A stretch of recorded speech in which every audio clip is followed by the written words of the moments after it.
The credentials of our speaker are impressive. He was born in Hungary under the Soviet occupation.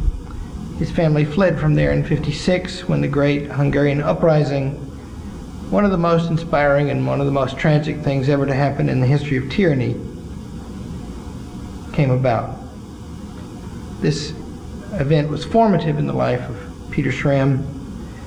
He remembers that his mother and his father had a terrible time deciding whether to flee or not. How bad is it going to be here? What would it be like to go to a whole new country? And they settled the dispute, he recalls, by asking him, 10 years old. And he has a character like the one Mr. Robinson just displayed. Hey, go for it. He loves the story of the broadcasting over the radio of the Declaration of Independence being read over and over again as the Soviet troops and tanks were closing down the last radio station. And he tells stories of this kind better than anyone I've ever heard. The Schramm family went to California. He didn't speak a word of English. He graduated high school and he got his bachelor's and his master's and his PhD and another master's. His MA and his PhD are from the Claremont Graduate School. His other MA is from the London School of Economics and Political Science. He was the president of the Claremont Institute and chief among its founders. He worked for Ronald Reagan in the Department of Education. He moved to Ashland, where he has been a massive force for 17 years now, I think, something like that. He's a professor of political science. He's the founder of their master's degree program. He's the executive director of the Ashbrook Center. You can't explain his achievements from his resume. Lots of people come from Hungary. Lots of people get PhDs. They don't do what this man has done. I have some ability to speak on the subject of how he's done it because next year I will pass my 40th year in friendship with him. To call a man of such a character as Peter Schramm a friend is a life-changing privilege. Please welcome him.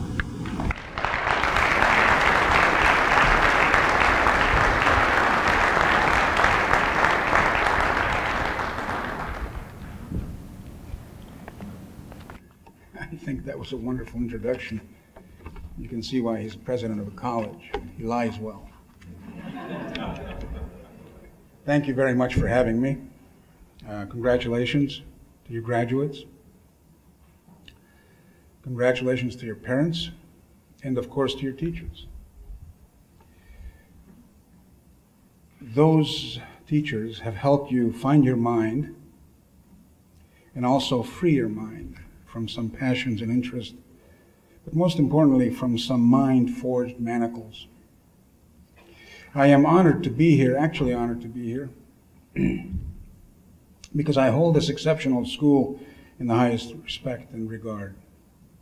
I admire the excellence of your curriculum and the things for which you stand, virtue and wisdom. I will, of course, say nothing in Latin, because that would be embarrassing.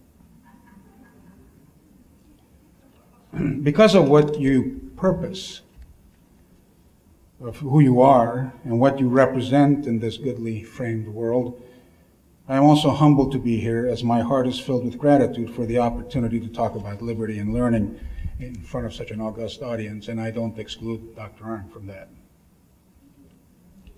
Although I must admit that when the good Dr. Calvert, your headmaster, asked me to join you, I accepted his kind offer with apprehension. For it became increasingly clear in our conversation that what he wanted from a commencement speaker was about 12 minutes worth of wisdom. Or another way of putting it, said, just say something like 4 Gettysburg addresses. This put me at ease. We all know that souls have to be tested and fear needs to be overcome. So to paraphrase Lincoln, I had a month to chop down a tree. I decided to spend 27 days sharpening my axe. And courage appeared, and so here I am. Your liberal arts education has focused around a free and just society and helped cultivate the intellectual and personal habits necessary for self-government. This is no small matter. It might be said that your potential for adulthood and citizenship have become actual, because while a liberal education is a good in and of itself, it also makes you useful for any calling, as is obvious, given your resumes and where you're going. Any calling, including being a good citizen. And being a good citizen in this exceptional country is both a great good and a noble obligation. Self-government is a hard thing.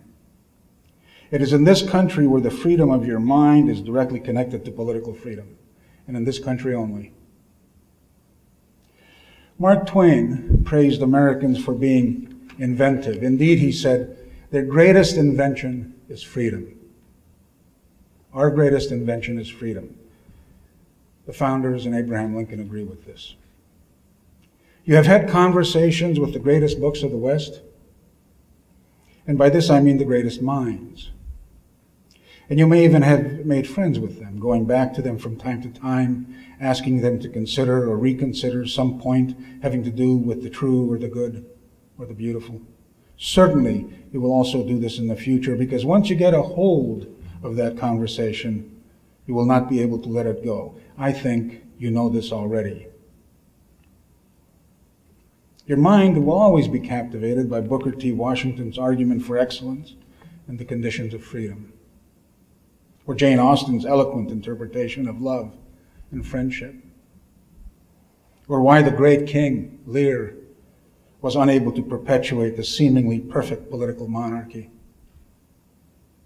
or John Milton's gripping, poetic explanation of the origin and causes of evil, or why Mark Twain has the resourceful and entirely American Hank Morgan do in the Middle Ages, and to what effect. You will also have had the opportunity to contemplate America's ancient faith by considering what the founders asserted in the first paragraph of Federalist 1. Here Publius, in trying to persuade New Yorkers to ratify the Constitution, claims that nothing less than the founding of a new order of the ages is at stake. Novus Ordo Seclorum. That was an attempt at humor. Not ratifying the Constitution would be considered, not ratifying the Constitution would be considered a general misfortune of mankind, because what we are doing here, what the framers did then and what we are doing now and what future generations of us will continue to do, is, in their words, in Publius's words, is to decide the important question whether societies of men are really capable or not of establishing good government from reflection and choice, or whether they are forever destined to depend for their political constitutions on accident and force. In other words, not only is the existence of the Union at stake in ratifying the Constitution, as well as the security and welfare of its parts, and the fate of an empire, in many respects, Publius says, the most interesting in the world, but the question of self-government itself is also at stake. Can ordinary human beings govern themselves? You know, the farmer, the tailor, the mender of bad shoes, your mother, your father, your brother or sister, your rough uncle, and your gracious aunt, are they as capable of governing themselves as those old world aristocrats or kings who claim the right to govern all others because they were born booted and spurred, while the rest of us were born with saddles on our backs? These Americans at our genesis claimed, and this is the basis of what is called American exceptionalism, claimed on the basis of universal natural right and natural rights, according to the law of nature and nature's God, that while ordinary men were not angels, because then of course government wouldn't be necessary, they certainly were good enough to govern themselves. This is the way George Washington put it when he was asked whether he was a bit confused about Republican government. Did he think that men were angels? No, he said. I just think they're good enough to govern themselves. If good government had ever existed in the past, it was always the result of accident. And even a good and just ruler found it impossible to perpetuate that political order, because he thought that rule and virtue were found in blood. He assumed his children would also rule, and as well as he. He thought really that it was just a matter of blood.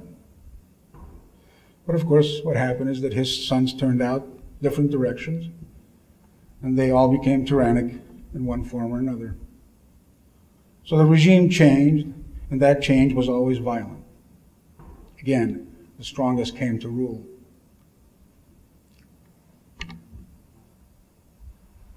But these original Americans insisted, as a matter of a self-evident truth of equality, that human beings can indeed found a new political society on reflection and choice.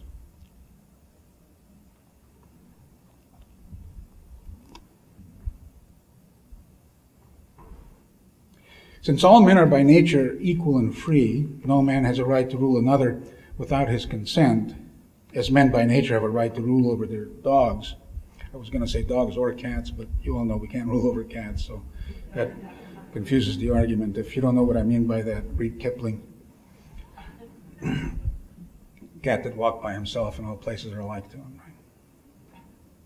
I note in passing the stunning point that although men have a natural right to self-government, the first thing these American founders of ours did was to limit even that government to certain purposes and no other. Hence they divided the rulers, the majorities, the people's power through something called the Constitution. This was an attempt to try to make sure, in Jefferson's words, that it was understood that the majority only had a right to rule to the extent it was reasonable. It was not the will of the majority that he found interesting, but rather their reason, their reflection and choice.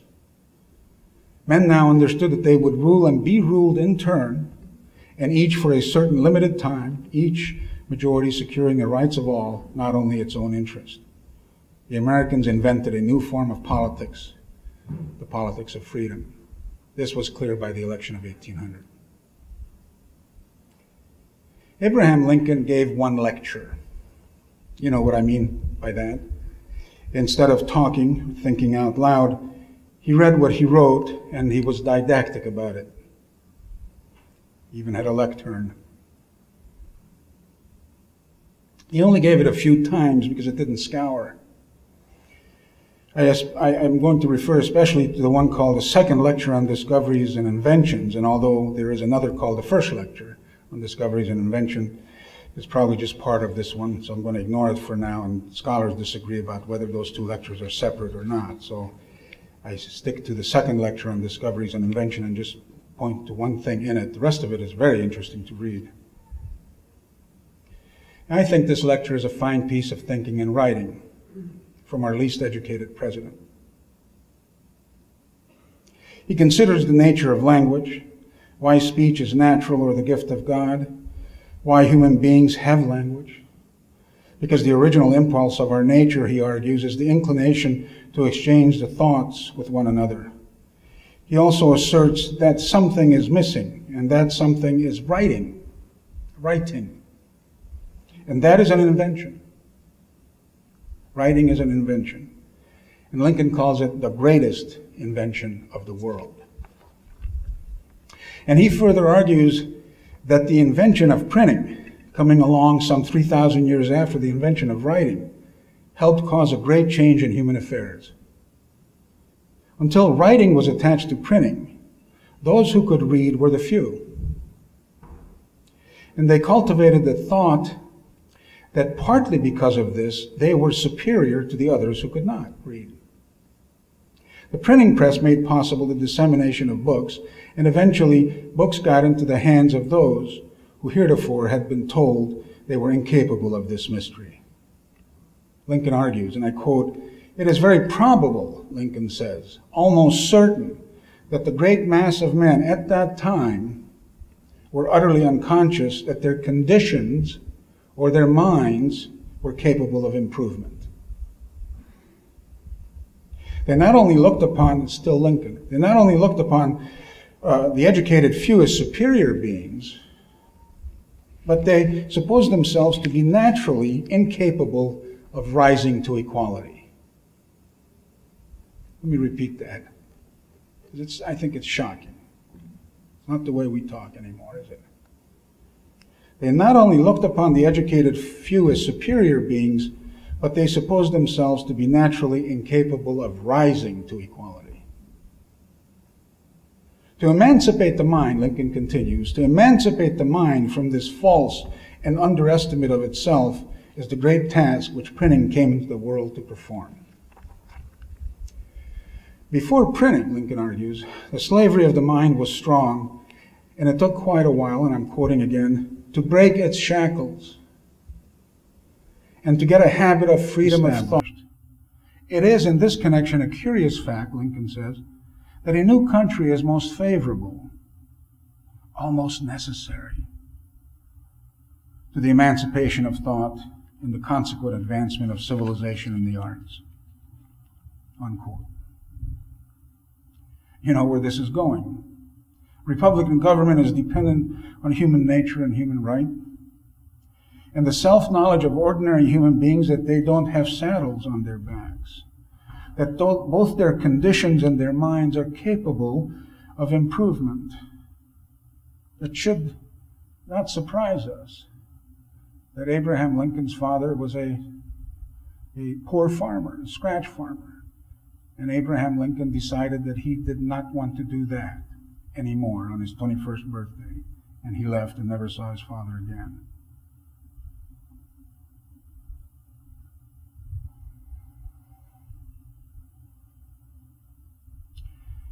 Let me back up for emphasis, if you don't mind. Republican government is dependent on human nature and human right and the self-knowledge of ordinary human beings, that they don't have saddles on their backs, that both their conditions and their minds are capable of improvement.